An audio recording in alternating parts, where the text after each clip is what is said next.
Sir GBs అనే వ్యాధి గ్రిలియన్ బర్రె సిండ్రోమ్ ఈ వ్యాధి పూణేలో గుర్తించారు సార్. ఆల్రెడీ మనం దీని మీద మాట్లాడుకున్నాము. అయితే ఇది ఇప్పుడు తెలంగాణలో సిద్దిపేటలో ఈ వ్యాధి ఒక వ్యక్తికి సోకినట్లుగా తెలుస్తుంది. అసలు ఈ వ్యాధి లక్షణాలు ఏంటి సార్? దీన్ని ఎలా గుర్తించాలి? అలాగే ఇది రాకుండా ఉండాలంటే తీసుకోవాల్సిన జాగ్రత్తలు ఏంటి? కొంచెం అవేర్నెస్ మనుషుల్లో పెంచడానికి సార్. ఇది తెలంగాణ గవర్నమెంట్ కూడా దీని మీద అప్రమత్తం అయింది అనే న్యూస్ వచ్చింది. దీని గురించి మనం ఆల్రెడీ పూణేలో ఈ జీబీఎస్ అనే వ్యాధి గిలియన్ బర్రె సిండ్రోమ్ అనే వ్యాధి వచ్చింది.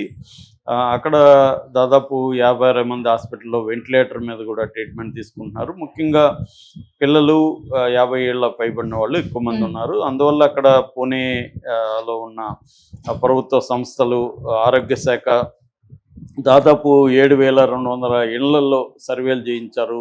అక్కడ శానిటేషన్ అవన్నీ కార్యక్రమాలు పర్యవేక్షించారు. పెద్ద ఎత్తున అయితే పూణేలో ఈ వ్యాధి ఎఫెక్ట్ అయితే ఉంది అనేది మనం చూసాం.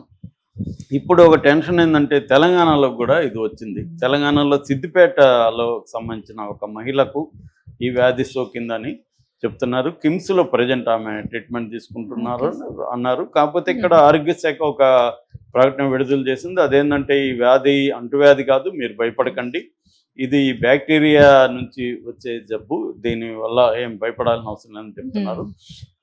కాకపోతే ఏంటంటే నేను కొంత డాక్టర్లతో వాళ్ళతో మాట్లాడాను. వాళ్ళు చెప్తున్నది ఏంటంటే ఇది ప్రధానంగా బ్యాక్టీరియల్ అండ్ వైరల్ అంటున్నారు, రెండు కూడా. ప్రధానంగా ఇది క్యాంపిలోబాక్టర్ జెజుని అనే ఒక బ్యాక్టీరియా ఉంది, బ్యాక్టీరియం అంటున్నారు. బ్యాక్టీరియం అంటే పర్టికులర్గా ఒకటే ఆ బ్యాక్టీరియం నుంచి ఇది వస్తుంది. ఇది ఎందుకు వస్తుందంటే కంటామినేటెడ్ వాటర్ కావచ్చు, కంటామినేటెడ్ ఫుడ్ కావచ్చు, కంటామినేటెడ్ మిల్క్ కావచ్చు, ఇలాగా తీసుకున్నప్పుడు ఈ జబ్బు వచ్చే అవకాశం ఉంది. ఇది ఫ్లూ వల్ల కూడా వస్తుంది, ఒక్కొక్కసారి గ్యాస్ట్రో ఇంటెస్టైనల్ దీనివల్ల కూడా ప్రాబ్లమ్స్ వల్ల కూడా ఇది వస్తుందని చెప్తున్నారు. ఆ మధ్య కూడా జి నాగేశ్వర రెడ్డి గారు, ఆయన ఏఎంజి హాస్పిటల్, ఆయనకి మధ్యనే పద్మవిభూషణ్ అవార్డు కూడా వచ్చింది. ఆయన కూడా మనం బ్యాడ్ బ్యాక్టీరియాని ఎక్కువ తీసుకుంటుంటాము, మనం ఎక్కువ ఫుడ్, ముఖ్యంగా ఫాస్ట్ ఫుడ్, ఇవన్నీ రకరకాల ఫుడ్స్ తినడం వల్ల మనకు బ్యాడ్ బ్యాక్టీరియా ఎక్కువ వెళ్ళిపోతుంది. దానివల్ల మన ఇమ్యూన్ సిస్టమ్ దెబ్బతినడం అనేక జబ్బులకి కారణం అవుతుందని ఆయన ఈ మధ్య చాలా వీడియోలు కూడా పెడుతున్నారు. సో ఇది కూడా అలాంటి ఒక బ్యాడ్ బ్యాక్టీరియా వల్లనే ప్రధానంగా వస్తుంది. అరుదుగా వైరల్ దీని కూడా ఇన్ఫెక్షన్ వల్ల కూడా ఈ ప్రాబ్లం వస్తుంది. ఎగ్జాక్ట్ కాజ్ అయితే చెప్పలేకపోతున్నారు ఇప్పటికి కూడా. ఈ జీబీఎస్ రావడానికి ఎగ్జాక్ట్ కాజ్ అనేది కరెక్ట్గా లేదు, కానీ ఇవన్నీ కూడా పెరిపెరల్గా చెప్తున్నారు. ఇక దీని సిమ్టమ్స్ ఏముంటాయి?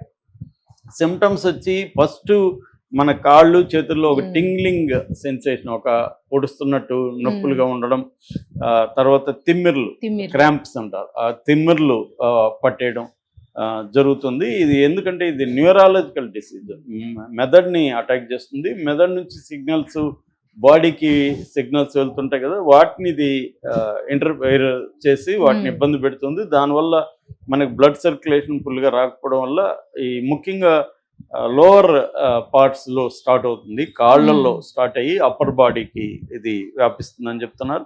అట్లాగే విపరీతంగా వీక్ అయిపోతాం, నడవలేవడం కష్టం, మెట్లు ఎక్కడం కష్టమైపోతుంది.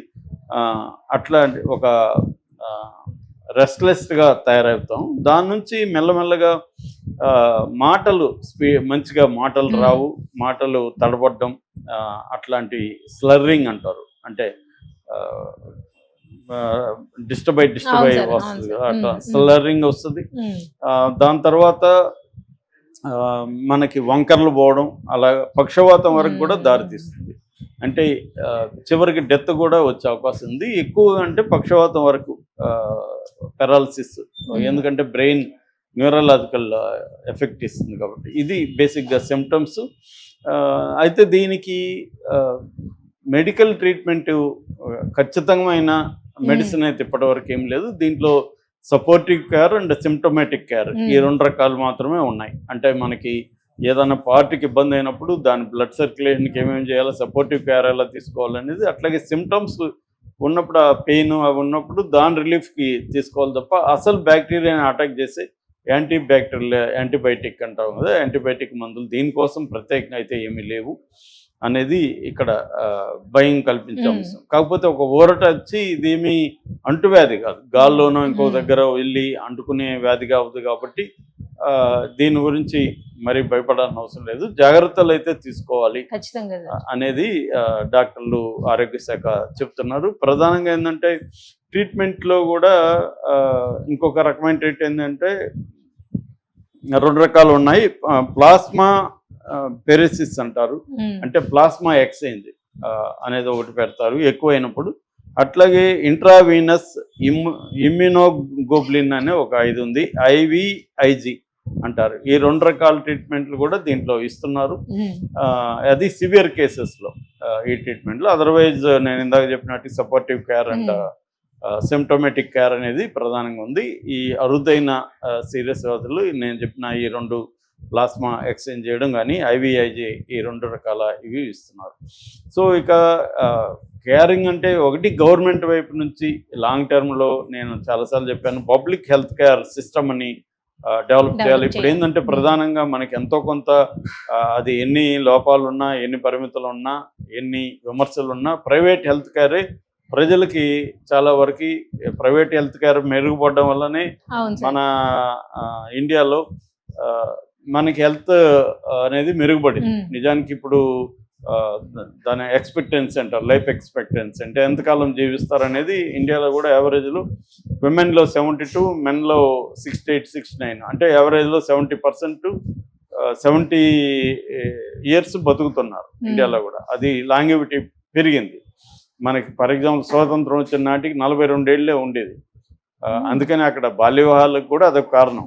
42 ఏళ్ళకి మనుషులు చచ్చిపోతే 15 ఇయర్స్ పెళ్లి చేయకపోతే వాళ్ళు ఎప్పుడు బిడ్డలు కానీ పెంచేది. అందుకనే బాల్య వివాహాలకు అదొక కారణం. ఇప్పటికి కూడా చాలా ఆఫ్రికన్ కంట్రీస్లో 50 ఏళ్లే ఉంది. ఆ రకంగా ఇండియా మెరుగుపడింది గతంతో పోలిస్తే. హెల్త్ కేర్ ప్రధానంగా బర్డన్ అంతా కూడా ప్రైవేట్ హెల్త్ కేర్ సిస్టమ్ తీసుకుంటే పబ్లిక్ హెల్త్ కేర్ సిస్టమ్ని పెంచాల్సిన అవసరం ఉంది. ఆ రకంగా కొన్ని ప్రభుత్వాలు ట్రై చేస్తున్నాయి. అట్లాగే ఆరోగ్యశ్రీ ప్రైవేటు దీంట్లో కూడా మనం వెళ్ళి మామూలు ప్రజలు కూడా వెళ్ళి తీసుకోవడానికి ఆరోగ్యశ్రీ ఒకటి ఉంది. సో ఇవన్నీ నామకే వాస్తే జరగకుండా దీన్ని బలంగా పెట్టాలి. అట్లాగే సెంట్రల్ గవర్నమెంట్ కూడా దీని మీద ఆయుష్మాన్ స్కీమ్ తీసుకొచ్చింది. సో ఇవన్నీ అమలు కావాల్సింది. అట్లాగే పబ్లిక్ రంగంలో ఉండే గవర్నమెంట్ హాస్పిటల్లో నువ్వు ఎక్విప్ చేయాలి. ఇప్పుడు ఏంటంటే చాలా ఎవరు చెప్తున్నారు రే హాస్పిటల్లో దూది కూడా దొరకట్లేదని. అలాగా అంటే ఒక ఎగ్జాంపుల్ చెప్పాను. అలాగే చాలా హాస్పిటల్లో ఏమంటే మినిమల్ ఇవి కూడా ఉండట్లేదు. సో వాటిని చేయాల్సింది. ఇక వ్యక్తులుగా ఎవరికి వాళ్ళు ఏంటంటే ఆరోగ్యం మీద మోర్ ఫోకస్ చేయాలి.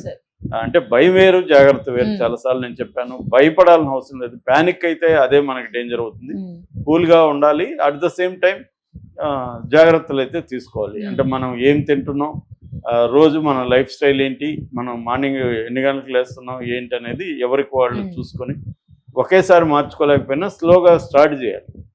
అది లేకపోతే అలాగే వెళ్తూ ఉంటుంది. అది ఒకసారి మనకి తెలియకుండా మనం బాగానే ఉన్నాం అనిపిస్తూ ఉంటుంది, లోపల ఏం జరుగుతుందో మనకు అర్థం కాదు. ఇది బేసిక్గా. అలాగే టెస్టులు రెగ్యులర్ చేసుకోవడం, అది కూడా ఎక్కడ చేసుకోవాలి ఏంటి కూడా ఆలోచించాలి. ఎందుకంటే చాలా హాస్పిటల్లో 70-80% పాజిటివ్ రాయమని చెప్తారనమాట, టార్గెట్ ఇస్తారు ఆ టెస్టులు చేసేవాళ్ళు. వాళ్ళు ర్యాండమ్లో అక్కడ ఆ టైంలో మనం పోయామంటే వాళ్ళు రాసేస్తారు. అది ఇబ్బందికరంగా ఉంటుంది. సో అట్లాంటి వాటిని కొంత జాగ్రత్త, అందరూ చేస్తారని కాదు, కొన్ని చోట్ల జరుగుతున్నాయి, దాన్ని జాగ్రత్తలు తీసుకోవాల్సిన అవసరం ఉంది. ఏదేమైనా ఈ కొత్త వ్యాధులు ఏమొస్తున్నాయి తెలుసుకోవడం కూడా అవసరం. ఇదైతే అందుకనే మనం చెప్తున్నాం, దీంట్లో భయపడాల్సిన అవసరం లేదు. కానీ ఇలాంటి వ్యాధి ఒకటి తెలంగాణలో ప్రవేశించింది అనేది తెలుసుకోవాలి. ఈ జబ్బు వివరాలు తెలుసుకొని దీనికి సంబంధించి మనం ఎలాంటి జాగ్రత్తలు తీసుకోవాలి. ఆల్రెడీ కొన్ని రకాల వీక్నెస్లు, అంటే కొన్ని కోమార్బిడిటీస్ అంటారు, అంటే డయాబెటీస్ కానీ లేకపోతే బీపీ కానీ ఇలాంటి వాళ్ళు ఉన్నప్పుడు వాళ్ళు కొంత వీక్గా ఉంటారు.